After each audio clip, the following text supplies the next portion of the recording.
Patreon and OnlyFans and all that other stuff right now. Yeah, And there's probably millions of dollars to be made that way.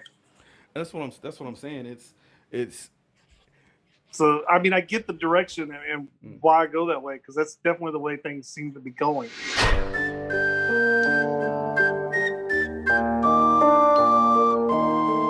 Like, I remember the first time I watched a video mm, on the internet, which was mm, like 1990 something, mm, right? 98, 99, somewhere in that neighborhood. I just remember sitting there talking to a buddy of mine and go, one day, I was like, I wish I had the money to figure this out, because I know one day we're not going to watch TV. We're not mm, going to go to we're not going to go to Channel 8 and watch Channel 8 news, mm, right? Like we do now. I mean, it was here in Dallas, right? Like, we're not going to go just turn the TV on and go to Channel 8. At some point in time, we're going to go to your TV is just going to be a big fancy monitor hooked to the internet. yeah. And it's just going to be WFAA.com. Here's the news for the day. Uh-huh. ABC.com, and here's all the shows to watch whenever you want to watch them. Yeah. I mean, it's basically the streaming service that we have today. Yeah. I thought of it in 98, right? But I didn't have the money or the technology to create it. To do it, right? And the people that you need. But I saw it, so I know what you're talking about. Yeah, I feel you on that, man, because that's what it feels like with this NFT shit, is that it's the idea is there, and I think there are people that are definitely seeing it and who can see what it is that it could lead to. But it's almost one of those things where you could be too far ahead of the curve, almost. You know what I'm saying? Like, you could be. Yeah. So, let me fix. Do you hear a popping noise? Because I hear popping noise now. I'm not hearing any popping. All right, you can hear me clearly? Maybe it's just my iPad speakers, but yeah, I hear you clear. Okay, cool. I think again, that was probably the thing about the streaming. Is in '98 we were too far ahead of this curve to really do streaming. Because broadband wasn't out everywhere and all this stuff like that. Exactly, the technology wasn't there, and then it's one of those things where you can hit something too early, I think, and then you can obviously hit something too late to where you can't. You're not going to be able to make a difference.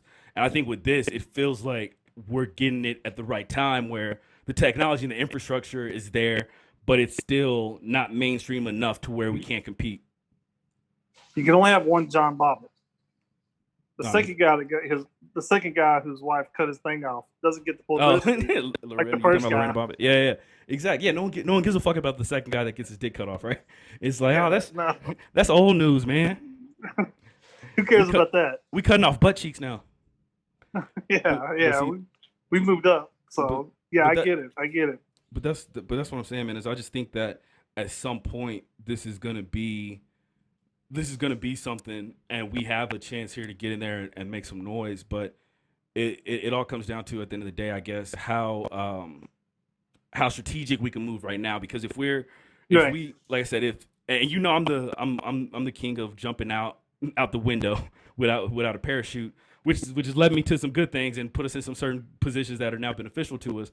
But at the same time, though, it needs to be everything. Like I said, everything else needs to be able to support it to where nothing is off plan, right? Because it's going to be me doing stuff and me trying things, but it all needs to fit into what our foundation is. And like I said, that's why I really want instead of it being some crazy.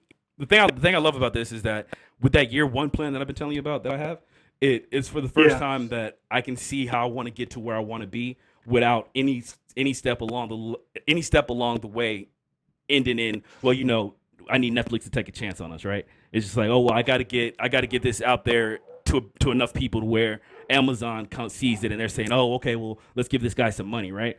Like, this is right.